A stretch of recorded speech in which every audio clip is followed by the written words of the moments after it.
Yang menjadi kami sampaikan di depan tadi, infrastruktur tetap menjadi PR. Yang kedua adalah menyangkut sumber daya manusia, Pak Bambang. Terus dengan dinamika perkembangan sosial yang ada saat ini, bagaimana pemerintahan ke depan 2021-2024 ini bisa membangun kepribadian masyarakat Kabupaten Grobogan yang benar-benar kualitas sesuai dengan roh, ciri, karakter dari masyarakat Kabupaten Grobogan secara khusus dan sebagai bangsa Indonesia yang kita cintai ini.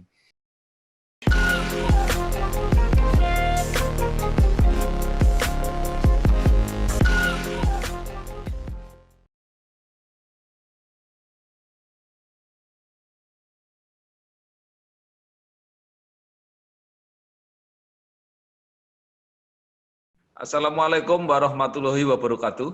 Bersama saya Bambang Sadono di channel Inspirasi Jawa Tengah. Mudah-mudahan channel ini bisa memberi informasi, motivasi, edukasi, informasi, dan membantu mencari solusi.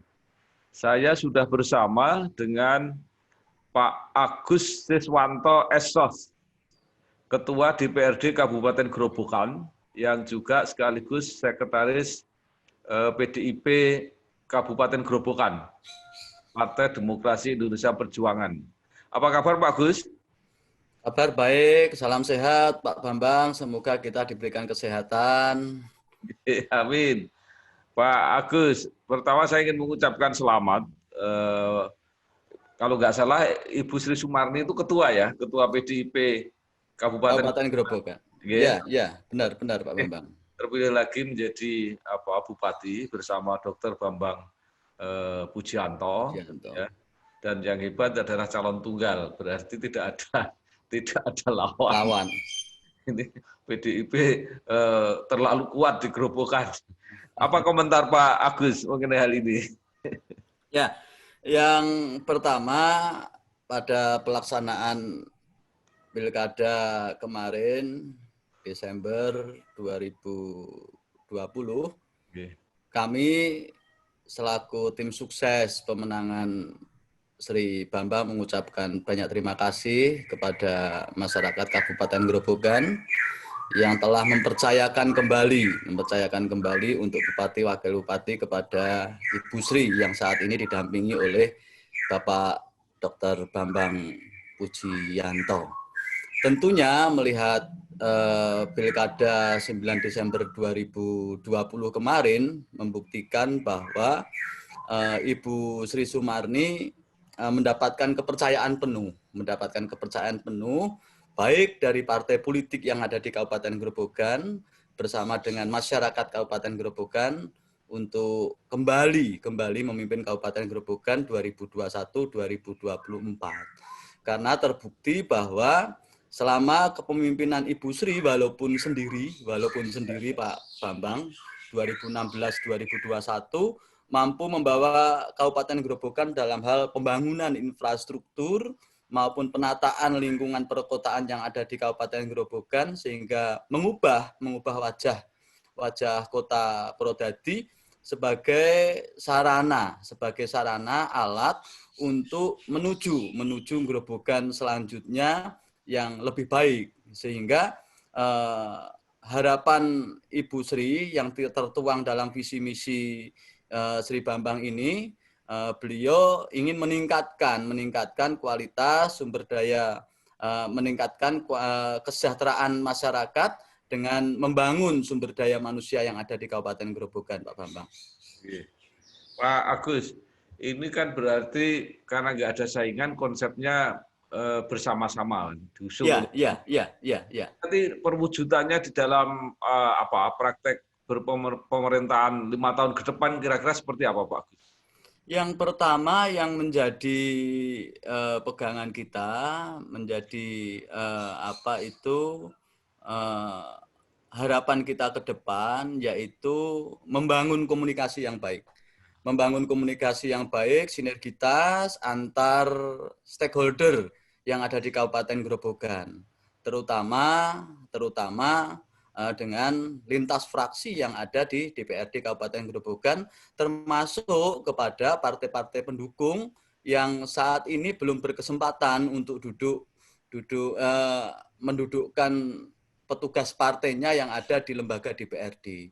Tentunya kita mempunyai harapan komunikasi sinergitas antara partai pendukung pengusung maupun fraksi yang ada di DPRD itu mempunyai kualitas yang baik, Pak Bambang, mempunyai kualitas yang baik sehingga bersama-sama membangun Kabupaten Grobogan bersama dengan Ibu Sri dan Pak Dr. Bambang. Harapannya seperti itu, Pak Bambang Satono. Baik Pak Agus. Menurut DPRD, Pak Agus ini kan ketua DPRD. Ya. Masalah apa saja yang paling besar dan paling mendesak harus diselesaikan oleh Ibu Sri dan Pak Bambang ke depan? Yang pertama, tetap melanjutkan infrastruktur. Tetap melanjutkan infrastruktur sebagai sarana pendukung produksi atau kemampuan usaha yang ada di Kabupaten Grobogan. Bagaimana meningkatkan produk-produk unggulan yang ada di Kabupaten Grobogan dengan sarana prasarana yang memadai itu tentunya sangat membantu masyarakat di dalam hal usaha termasuknya ini pertanian. Yang kedua adalah menyangkut pengelolaan dan pembangunan sumber daya manusia. Pengelolaan dari usaha, potensi-potensi yang ada di Kabupaten Grobogan, bagaimana pemerintah daerah hadir di tengah-tengah mereka untuk bersama-sama membangun potensi-potensi yang ada di Kabupaten Grobogan dengan membangun juga kualitas sumber daya manusia. Tentunya di sini dibutuhkan bagaimana pemerintah daerah mampu berkomunikasi dengan lembaga-lembaga perguruan tinggi untuk membangun bersama-sama sumber daya manusia yang ada di Kabupaten Grobogan. Bekerja sama, Pak Bambang Satono. Baik, Pak Agus, ini infrastruktur ini selain jalan apa lagi? Infrastruktur selain jalan, jalan ruas kabupaten. Jalan ruas kabupaten kita baru sekitar kurang lebih 78%. 78% jalan Kabupaten Grobogan itu baik. Ya karena adanya pandemi ini sehingga kami sebetulnya Ibu Sri mampu menyelesaikan di atas 80% karena pandemi ini agak berpengaruh terhadap pembangunan infrastruktur. Di samping itu, di samping pembangunan infrastruktur luas kabupaten, diharapkan sudah mulai membangun infrastruktur pertanian, Pak Bambang. Termasuk di dalamnya bagaimana membangun irigasi, jalan-jalan pertanian, sehingga memudahkan para petani yang ada di Kabupaten Grobogan untuk menjalankan kegiatan pertaniannya. Nah, tadi jalan-jalan sudah relatif baik, sudah 78% ya. Iya. Tapi kelihatannya justru jalan provinsi yang parah sekarang, Pak ya. Nah, dalam kesempatan ini Pak Bambang Satono, melalui inspirasi Jawa Tengah ini, kami juga memohon bantuan. Di samping kami bersama pemerintah Kabupaten Grobogan berusaha semaksimal mungkin untuk berkomunikasi dengan pemerintahan provinsi, baik bersama dengan gubernur maupun perwakilan DPRD yang ada di Provinsi Jawa Tengah, karena curah hujan yang cukup tinggi di Kabupaten Grobogan sehingga berakibat jalan-jalan yang ada di Kabupaten Grobogan, khususnya jalan provinsi ini banyak yang rusak. Tetapi kami mengapresiasi bagus sekali sudah mulai ada pembangunan Pak Bambang Satono, mulai dari Tegowanu sudah mulai ada gerakan pembangunan jalan. Harapan kami di Godong sama Purwodadi nanti dilanjutkan. Dan kami berterima kasih kepada pemerintahan provinsi ini untuk jalan di Meranggen sudah mulai dibangun, bagaimana untuk mengurai kemacetan di Meranggen ini sehingga harapan kami berpeluang bagi Kabupaten Grobogan untuk pengembangan investasi ke depan. Ya, ini karena saya diberitahu teman-teman dari Blora sekarang kalau dari Blora Semarang lewat jalur Grobogan itu bisa 5 jam. mereka memilih lewat Ngawi masuk jalan tol lebih cepat katanya. Ya, nggih, leres Pak Bambang, leres. Nah, Ya, ini melalui kesempatan ini Pak Bambang, kami mohon bantuan Pak Bambang juga ini untuk berkomunikasi dengan insya pemerintahan Allah. provinsi. Pak Agus Deswanto, Bapak tadi mengatakan setelah jalan itu infrastruktur pertanian. Ini bagaimana pemerintah Kabupaten Grobogan mau fokus ke pertanian karena memang potensinya sangat besar ya, terutama jagung akhir-akhir ini kedelai ya, krisis nasional kedelai. Ini Nggih, mungkin nggih. kalau Grobogan bisa memanfaatkan peluangnya luar biasa. Nggih. Bagaimana akan menangani pertanian ini Pak ke depan Pak? Ya, terima kasih Pak Bambang. Pertama yang kami sampaikan terkait dengan infrastruktur sudah kami sampaikan. Visi misi Ibu Bupati bersama Pak Bambang itu juga memprioritaskan untuk peningkatan sumber daya manusia. Pembangunan sumber daya manusia seperti yang sudah saya sampaikan di depan tadi menyangkut produk-produk unggulan yang ada di Kabupaten Grobogan yaitu pertanian. Di samping pembangunan infrastruktur pertanian, harapan kami ke depan pemerintah daerah Kabupaten Grobogan juga membangun sumber daya manusianya, menyangkut potensi yang ada di Kabupaten Grobogan. Dalam hal ini adalah pertanian. Bagaimana memperkuat petugas-petugas penyuluh lapangan, bagaimana memberikan fasilitas kepada tenaga penyuluh lapangan sehingga mereka itu benar-benar bersama-sama dengan petani untuk meningkatkan baik produk pertanian maupun yang menjadi kendala kita saat ini adalah pemasaran. Nah, di Kabupaten Grobogan sekarang sudah ada, beberapa tahun yang lalu sudah ada rumah kedelai Grobogan, Pak Bambang. Ini sangat berpotensi sekali, di mana dari hulu sampai hilir pemerintah Kabupaten Grobogan berusaha mengelola di sana. Juga ada pendidikan pertanian yang ada di sana menyangkut kedelai. Nah, ini yang kami sampaikan di depan tadi, bagaimana pemerintah daerah Kabupaten Grobogan ini lebih memfokuskan pada itu, pada produk-produk unggulan ini, terutama pada peningkatan sumber daya manusianya. Harapan kami bisa menggandeng dengan perguruan tinggi yang ada di Jawa Tengah, kalau memungkinkan, ini bagaimana menggali, menguatkan potensi pertanian yang ada di Kabupaten Grobogan. Ya. Pak Agus, mumpung menyinggung tentang perguruan tinggi ya, itu kan perguruan tinggi, kemarin saya baru aja wawancara dengan Rektor Udip, itu kan juga kerjasama dengan beberapa daerah untuk membuka program-program terapan. Jadi di Demak ada, di Rembang ada, di Batang ada, di Pekalongan ada. Apa Grobogan juga punya rencana untuk seperti itu?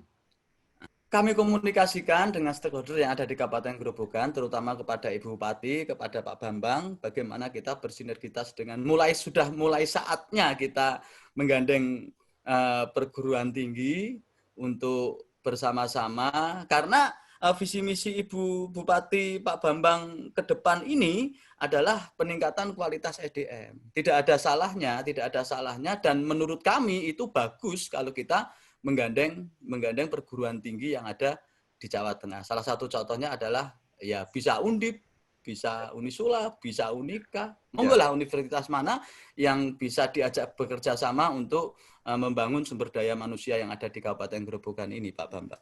Baik, Pak Agus. Grobogan ini kan sekarang menurut saya justru potensinya sama-sama kuat. Apakah potensi pertanian ataukah potensi industri? Nah ini mana yang akan diutamakan di Grobogan? Begini Pak Bambang. Jadi Kabupaten Grobogan merupakan salah satu daerah penyangga pangan provinsi maupun nasional.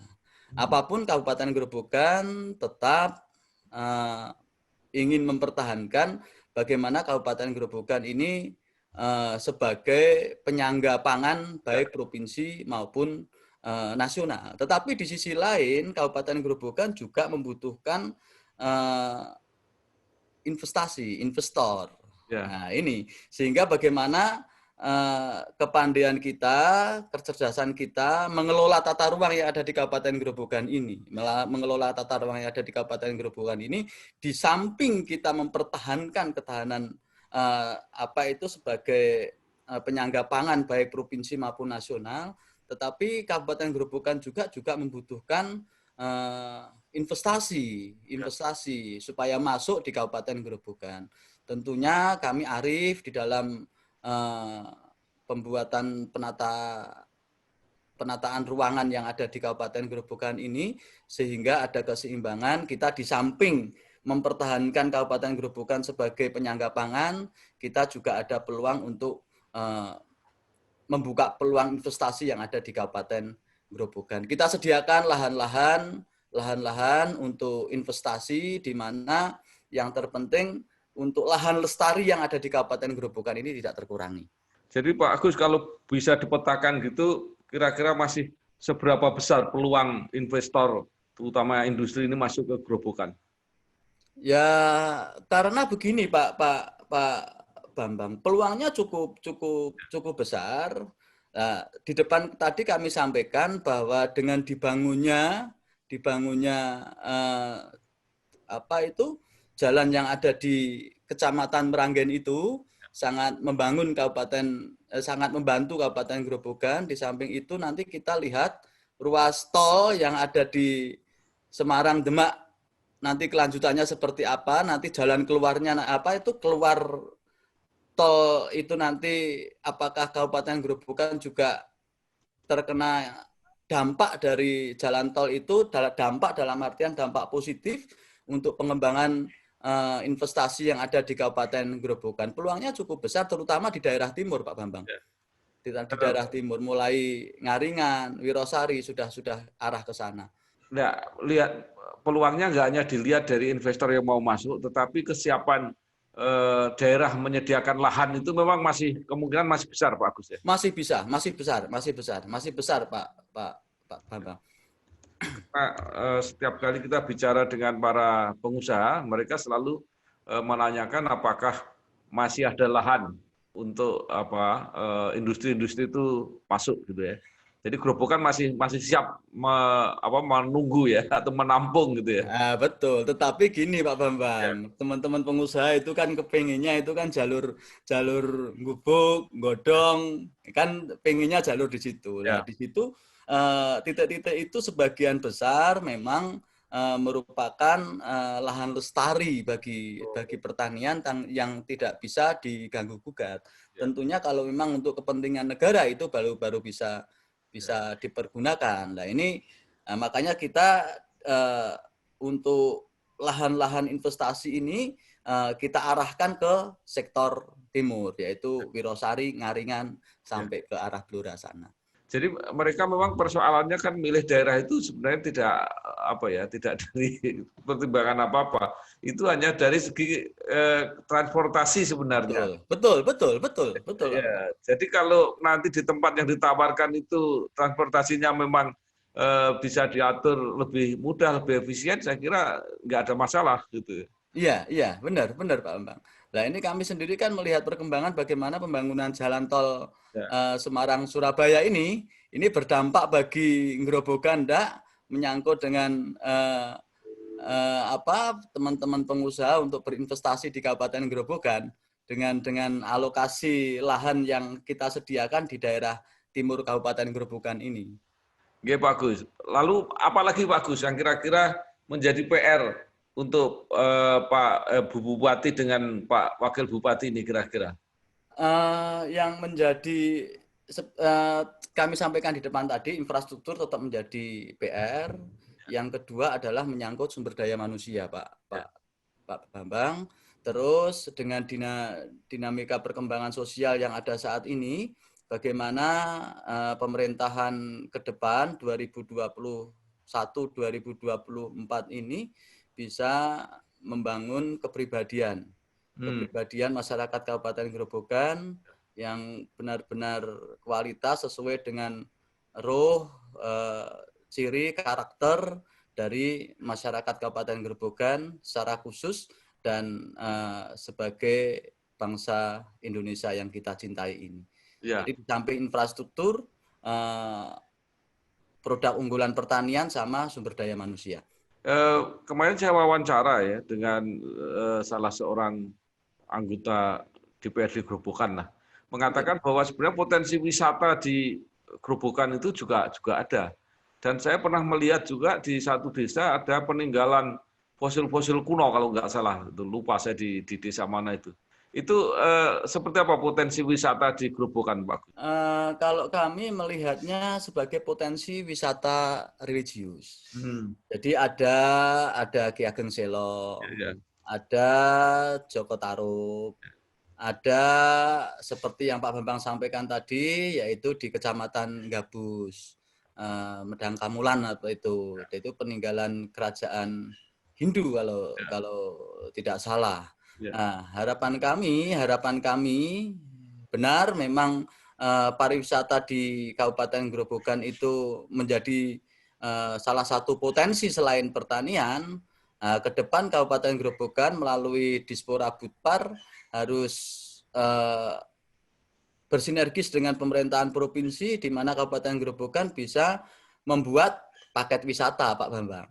Nah, paket wisata. Di samping itu juga harus didukung dengan transportasi. Saat ini yang menjadi kendala adalah transportasi kereta api, Pak Bambang. Nah, di mana kita harapan dari KAI itu ada kereta-kereta yang kereta-kereta ekonomi, non di samping Jakarta Surabaya itu ada kereta-kereta ekonomi yang turun ke Ngerombo Kabupaten Grobogan itu, Ngerombo Purwodadi itu, sehingga membantu potensi wisata supaya banyak dikunjungi oleh warga masyarakat Jawa Tengah. Apakah sekarang belum ada, Pak, yang kereta-kereta yang berhenti di Ngerombo itu? Kemarin ada, tetapi informasi banyak teman-teman menyampaikan ke kami ini bahwa jalur itu akan ditutup oleh KAI. Nah, ini melalui komunikasi kita saat ini tentunya harapan kami sama-sama membantu. Ini nanti kami juga akan komunikasi dengan teman-teman fraksi yang ada di dapil kita ini ya dengan Mas Baginda, dengan Mbak Fatma untuk bersama-sama membantu ini terkait dengan jalur transportasi untuk mendukung pariwisata yang ada di Kabupaten Grobogan, Pak Bambang. Memang itu harus didiskusikan persoalannya apa. Kalau menguntungkan sih pikiran saya itu nggak mungkin diberhentikan gitu ya. Betul. Pasti ada masalah itu. Nah, jadi baik, mudah-mudahan itu nanti ada ada solusi untuk pariwisata. Saya mau tanya satu lagi, Pak. Ini kan Grobogan itu sama dengan Blora. Itu masalah air kalau musim kemarau itu gimana caranya mengatasi itu? Grobogan terkait dengan air ini permasalahan yang sama adalah di daerah timur, Pak Bambang. Di daerah timur yang berbatasan dengan Blora. Nah, tentunya yang berbatasan dengan Blora. Kalau daerah baratnya untuk tinggal pengaturan terkait dengan izin pembuatan sumur dalam tanah itu. Jadi di daerah barat tidak berdampak di musim kemarau. Di daerah barat itu Kabupaten Grobogan itu kalau daerah pada masa penghujan itu yang rawan adalah daerah barat. Tetapi pada saat kemarau yang rawan adalah daerah timur. Nah, ini permasalahan yang kompleks sekali. Lah, harapan kami memungkinkan untuk dibuatkan sumur-sumur pantai itu. Sumur-sumur pantai, sumur-sumur pantai yang tidak begitu mengganggu kondisi tanah yang ada di sekitarnya, sehingga ini perlu dikembangkan dan perlu dievaluasi kembali apakah dengan adanya sumur-sumur pantai itu benar-benar bisa dimanfaatkan oleh masyarakat di Kabupaten Grobogan, Pak Bambang. Baik, Pak Agus Siswanto Esos, Ketua DPRD Kabupaten Grobogan, yang juga Sekretaris DPC PDIP Kabupaten Grobogan. Terima kasih sudah berbagi informasi. Mudah-mudahan apa yang diharapkan kepada Bupati dan wakil bupati. Bupatinya juga bupati yang lama, pasti sudah banyak pengalaman. Dan ini lebih lengkap karena biasanya sendirian, ini ada pendampingnya, ada wakilnya. Amin, amin. Ya, mudah-mudahan lancar, sukses nggih Pak Agus nggih. Amin, amin, amin. Matur nuwun, matur nuwun. Terima kasih Pak Bambang, salam sehat, salam hormat kami terhadap keluarga besar Pak Bambang. Matur nuwun. Wassalamualaikum warahmatullahi wabarakatuh. Waalaikumsalam warahmatullahi wabarakatuh.